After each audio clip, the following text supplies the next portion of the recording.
Pero hindi eh. Ang ginagawa nyo kasi, deploy kayo ng deploy para magkapera kayo. Tapos pag nag-refuse to work si OFW, nagagalit kayo. Okay guys, paalala po ito sa lahat ng mga OFW kasambahay. Yung mga humingi po ng tulong sa OWA, yung mga lumapit po sa mga advocate. Kung lumapit na po kayo sa OWA, o kaya naman lumapit kayo sa mga advocate para i-report ang inyong sitwasyon kung hindi man maganda yung nararanasan ninyo sa inyong mga employer, wag po kayong aalis. Wag po kayong tatakas. Kasi pag tumakas po kayo, mas delikado po. Lalo na pag active po ang inyong ikama. Kahit anong oras po, pag umalis kayo, pwede kayong ihurog ng inyong employer. Mas mahihirapan po kayong umalis. Pag ganyan na hinurob na po kayo ng inyong employer, maghihintay po kayo ng 3 to 6 months. Depende pa po yan kung kailan maayos ang inyong mga dokumento. Kasi pag once na hinurob na po kayo, Saudi government na po ang magpapauwi sa inyo. Kaya pinapaalala ko po sa mga baguhan, lalo na yung hindi makatiis sa pag-uugali ng kanilang mga employer. Wag po kayong aalis sa bahay ng inyong mga employer. Mas may hirapan po kayong umuwi. Hindi po makakapag-request ng VAR code for final exit visa ang Polo sa Jawasat kung kayo ay baguhan pa lang. Ang nakakapag-request po ng VAR code for final exit visa, yung expired ang ikama at saka natapos ang kontrata. Kung aalis naman kayo sa inyong employer dahil hindi nyo na makayanan ang pag-uugali nila, kasi alam naman natin na masama talaga mga ugali ng mga yan, palasigaw, wag na kayong dadaan sa mga kaibigan ninyo. Kasi hindi lang ikaw ang mapapahamak, pati ang kaibigan mo. Papaano pag na-locate ng employer mo kung saan ka tumuloy?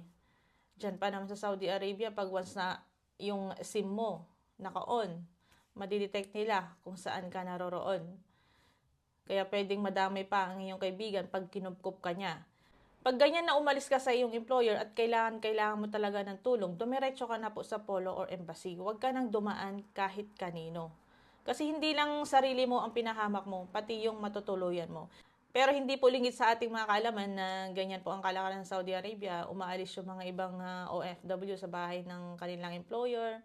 Yung mga dating DH dati, nagtatrabaho bilang isang cleaners, bilang isang T-girl or T-boy. Pero sa ngayon, okay naman sila. Nakahanap naman sila ng magandang trabaho.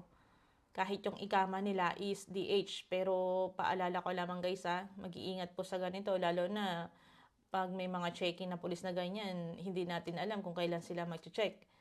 Kahit na nagtrabaho ka bilang skilled, yung ikama mo pa rin is DH. So, palakasan lang ng loob. Hindi namin tinuturo sa inyo yung mga illegal. Tinuturo namin sa inyo kung ano ang legal. Pero nasa inyo pa rin yan. Alam nyo kung ano ang nakakabuti para sa inyo. Lakasan lang ng loob.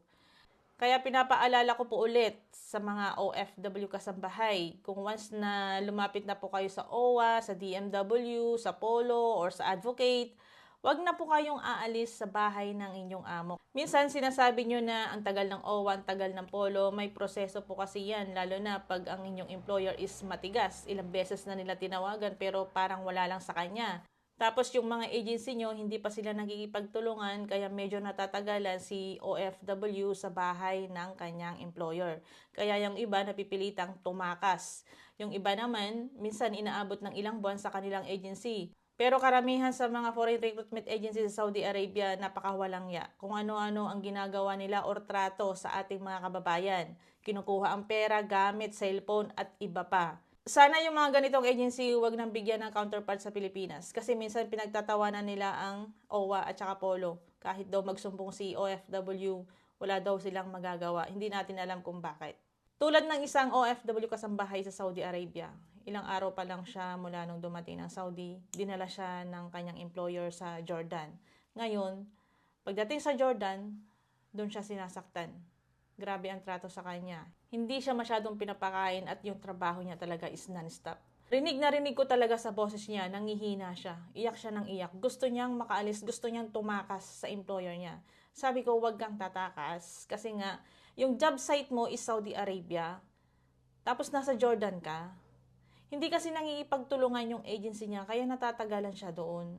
Hindi natin alam kung kailan sila babalik ng Saudi Arabia. Guys, pag ganyan na dinala kayo sa ibang bansa, for example, ang job site ninyo, ang nakalagay sa inyong kontrata is Saudi Arabia, tapos dinala kayo sa ibang bansa tulad ng Dubai, Qatar, or Jordan man, kailangan si employer magpaalam po sa ating MWO para alam po ng ating ahensya ng gobyerno kung saan po kayo dinala. Nai-report na po natin ito sa Department of Migrant Workers, pero hindi po yata nagipagtulungan yung agency niya. Kaya kailangan natin ulit i-follow up si Kabayan kasi araw-araw na lang siyang umiiyak. Paulit-ulit na lang po kaming nanawagan sa mga agency. Sumasakit na po yung mga lalamunan namin na manawagan po sa inyo na sana ipaliwanag nyo pong maigi sa mga deployed worker nyo yung mga mararanasan nila pagdating po doon. Yung mga deployed worker nyo po, ilang araw pa lang, hindi pa inabot ng isang buwan, nagrereklamo na po sila. Karamihan po sa kanila, ang nirereklamo nila, yung sakit nila. May sakit sila, bakit nyo sila winaiver? Alam po naman natin na pagdating po sa ibang bansa, iba po ang weather doon. Hindi katulad po ng Pilipinas. Bakit nyo po pinapalusot? Kung humihingi naman ng tulong si OFW para makauwi sa ating bansa, pinapagalitan ninyo. Kung tutuusin naman po kasalanan nyo kung bakit sila nakaalis, bakit nyo inayos yung mga dokumento nila? Kahit alam nyo hindi sila fit to work. Tapos hindi nyo pa pinapaliwanag na maayos kung anong klaseng trabaho ang madadatnan nila.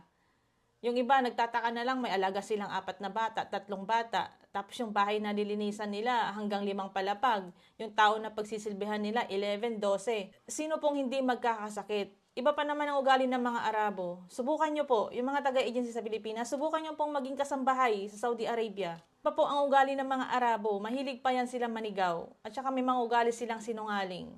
Kaya sana po, para mabawasan na yung pagpapadala ng mga domestic workers sa bansang Middle East, ipaliwanag nyo po sa kanila na maayos kung ano yung mararanasan nila pagdating doon. Tignan po natin kung pupunta pa mga yan or hindi. Iba po ang ugali ng mga Arabo. Minsan may pagkasinungaling pa mga yan.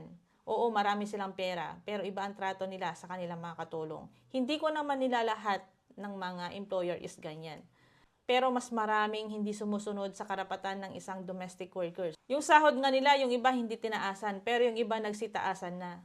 Yung vacation pay nila, end of service benefits, hindi nila nakukuha. Pero dapat kayong mga agency, tinutulungan nyo ang inyong mga deployed worker. Pero hindi ang ginagawa nyo kasi, deploy kayo ng deploy para magkapera kayo. Tapos pag nag-refuse to work si OFW, nagagalit kayo, sinasabi ninyo na magbayad ng malaki si OFW para makauwi siya.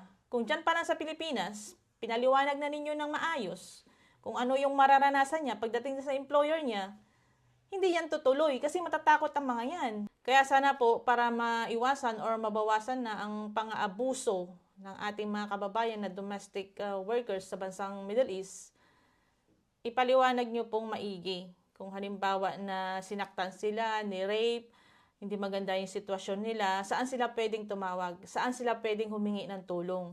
Kaso kung saan sila humingi ng tulong may nagpo-post pa nga sa social media, kahit nga polo kung saan sila nagtatrabaho, hindi nila alam yung number. Agency nila, hindi nila alam yung number. Paano po? Ano pong gagawin nila? Wala pa silang copy ng mga dokumento nila. Saan sila hingi talaga ng tulong? Kawawa naman yung iba, hindi talaga na-orient ng maigi.